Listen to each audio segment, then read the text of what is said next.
Hey everyone, it's Nomad Flair here and welcome back to another video. This video is for those that are considering getting the ASTRO A50s and want to know how to connect it to the PlayStation 5. Good news, it's very easy.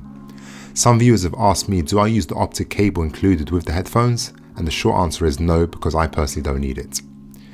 If you're not aware, the PlayStation 5 has no optic port. However, there is an adapter that you can pick up which will allow you to use the optic port to give you the true Dolby surround sound, which is going to make your gaming experience more immersive. This adapter alongside the headphones will be linked down below if you are interested. If you're just looking to plug in your ASTRO A50s and begin playing right away, then this is what you need to do.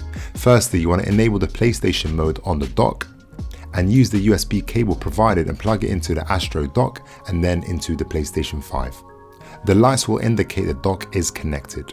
To charge the headphones, just place them onto the dock, but ensure that the magnets at the bottom of the headphones and on the dock are touching each other. If they are not, then the headphones won't be charging.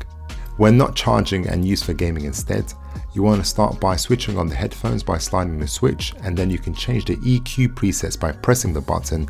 These presets can be customized to your liking through the ASTRO software on your computer.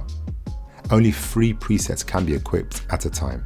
If you want the Dolby surround sound, then all you need to do is press the Dolby button. The immersive experience is still highly noticeable even if you're not using an optic cable like myself. If I am playing with friends or randoms and I wish to communicate, I just lower the mic and speak into it. And if I want to mute myself, I just raise it back up. The mic quality is excellent, by the way, and I've received several compliments from friends. Alright, and that's pretty much how I connect the ASTRO A50s and use it for gaming. If you found this video to be somewhat useful, guys, I'd appreciate if you can like the video, subscribe to the channel, and until next time everyone, take care.